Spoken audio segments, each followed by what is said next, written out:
Bem-vindos à Escatologia em Tempos de Crise. Estamos nas cartas do apóstolo João, de Jesus, aliás, às igrejas no livro de Apocalipse. Estamos no capítulo 3 deste livro maravilhoso do que é o livro de Apocalipse. Então vamos para a mensagem a Sardes. Sardes foi uma cidade com um passado glorioso, impossível de ser aparentemente sitiada ou invadida. Ela é uma cidade bem esguarnecida. Ela sofreu 2 invasões por Ciro e Antíoco. E ambos, na verdade, se aproveitaram do descuido dos soldados e de um buraco nos muros da cidade. Toda a cidade ela tinha seus pontos fracos e tanto Ciro como Antíoco se aproveitaram delas. Para a época de João, a cidade era um centro de imoralidade, quer dizer que a igreja estava no meio de um mundo decadente. Então vamos como Cristo se revela à igreja de Sardes. Capítulo 3 de Apocalipse, verso 1, fala assim: ao anjo da igreja em Sardes escreve: estas coisas diz aquele que tem os 7 Espíritos de Deus e as 7 estrelas. Conheço as tuas obras, que tem nome de que vives e estás morto. As palavras de Jesus, na verdade, são duras de engolir. Para uma igreja com aparência de vida, Jesus se apresenta como alguém que tem justamente o espírito de vida, que pode reviver os ossos secos. Na verdade, a igreja tinha uma aparência de vida, mas ela estava morta. Jesus, então, tem o espírito, aquele que pode reavivar uma igreja morta. A igreja não sabia que estava morta. Jesus fala: tens nome de que vives e estás morto. A igreja pensava que estava viva, porém ela estava morta.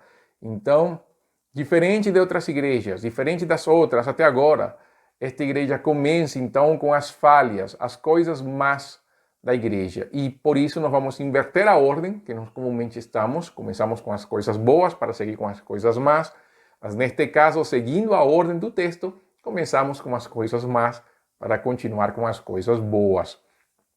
As coisas más da igreja então começam no mesmo verso 1. Na parte final do texto bate o verso 3.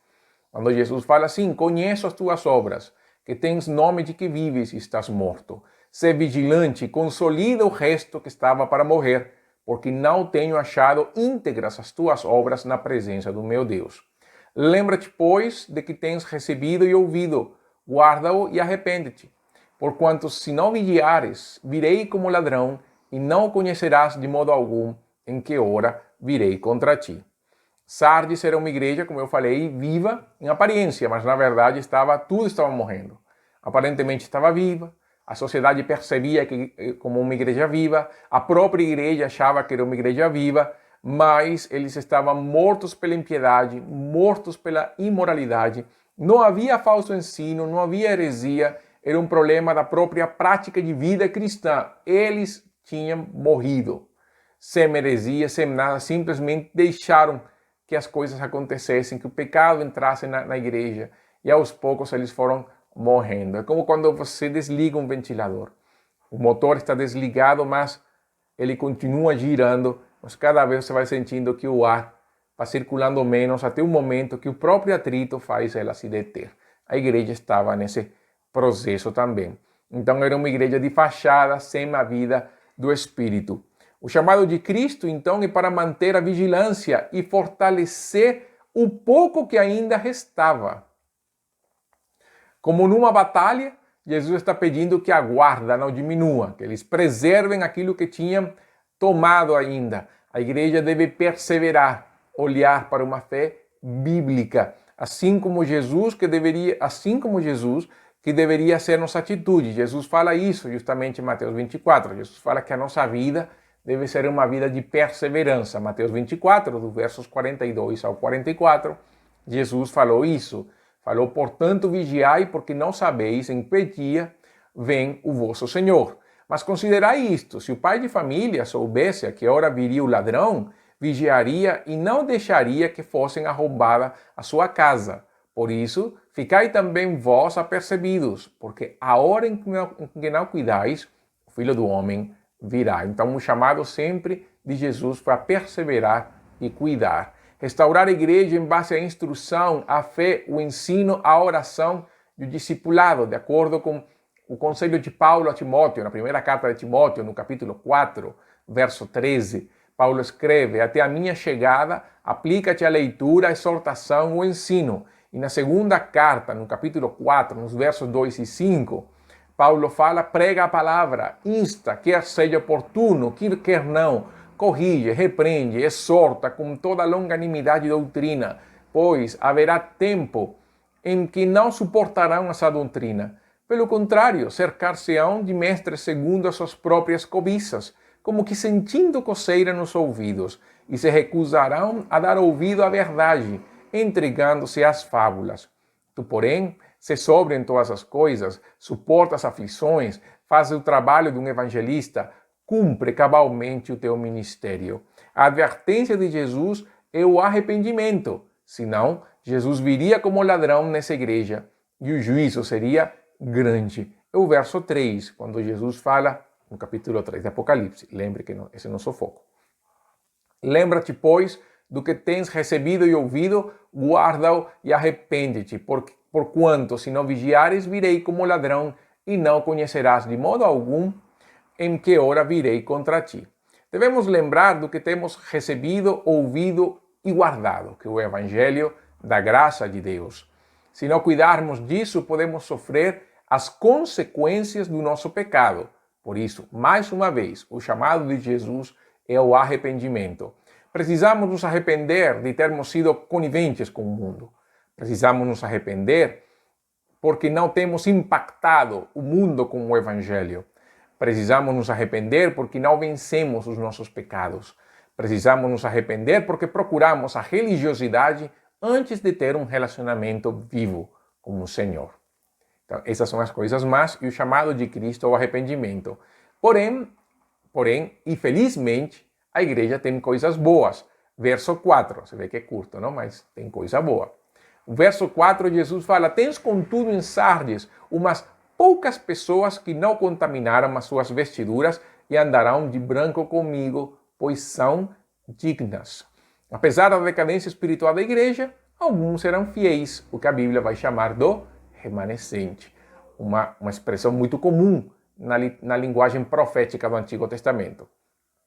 Eles não se contaminaram com a morte, então estão vivos. Eles não estavam fazendo as obras vis do pecado, andavam em santidade. Eles andarão de branco, que representa a pureza e a santidade. Roupas brancas representam as obras de justiça. Lembramos então de Mateus 17, na transfiguração, como as roupas deles ficaram resplandecentes e sobremodo brancas. Isso está em Marcos 9, verso 3. Jesus os chama de dignos, porque os filhos de Deus, foram dignificados pela graça. O pecado nos torna inimigos, alheios, fora da cidadania e da filiação. Mas em Cristo somos chamados como filhos amados pelo Pai. Somos dignificados pela justificação que temos recebido. E por isso vivemos e andamos dignamente, honrando o nome do Senhor com as nossas vidas e ações. Quase nada de bom para uma igreja que estava em processo de decomposição espiritual, somente que havia um remanescente. Muito melhor menos do que nada, não é? Devemos viver como esse remanescente, salvos pela graça, preservados pelo Espírito, santificados pela palavra de Deus, vivendo na obra do Senhor. E mesmo que tenhamos exemplos vis ao nosso redor, porque nós temos exemplos ruins ao nosso redor, e muitas vezes esses exemplos maus falam mais alto do que as coisas boas. Mas nosso foco sempre será Jesus. Por isso, não perca de vista o Senhor. E não olhe para circunstâncias ou pessoas, porque no final todos falhamos. Como meu primeiro pastor falava, nunca foque nas pessoas, foque em Cristo, seu exemplo de vida. E a promessa ao vencedor está nos versos 5 e 6 do capítulo 3 de Apocalipse, é claro. Ao vencedor será sim vestido de vestiduras brancas, e de modo nenhum apagarei o seu nome do livro da vida. Pelo contrário, confessarei o seu nome diante de meu Pai e diante dos anjos. Quem tem ouvidos, ouça o que o Espírito diz às igrejas.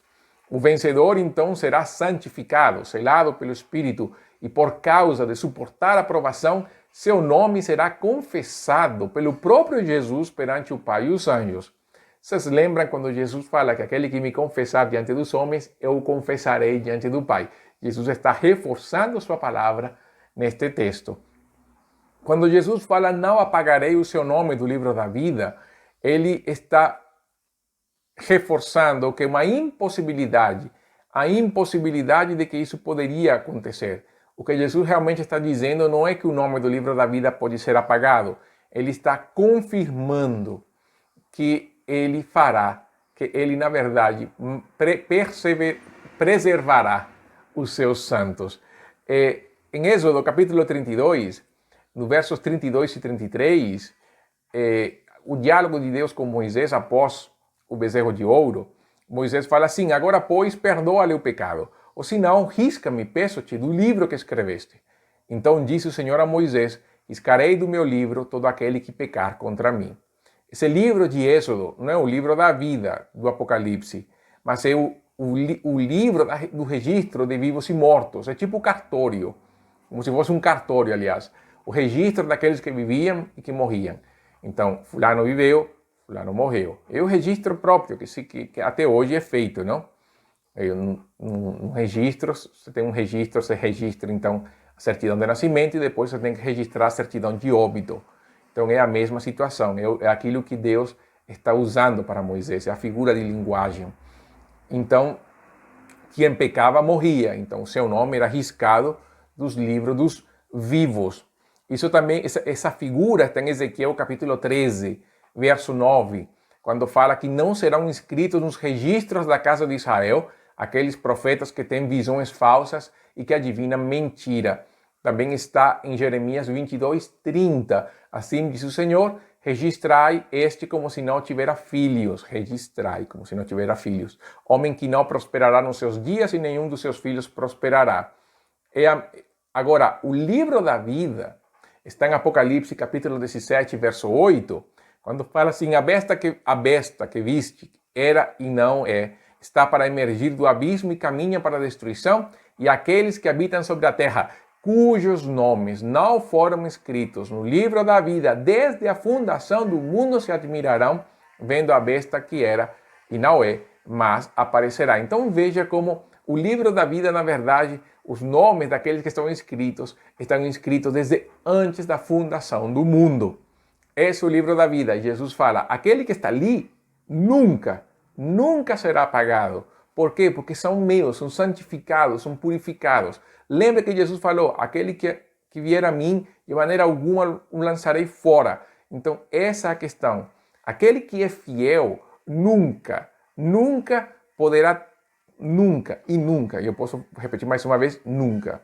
Seu nome será riscado. Então, nós podemos ter a certeza e a segurança da nossa salvação em Cristo, porque Ele é o nosso Salvador.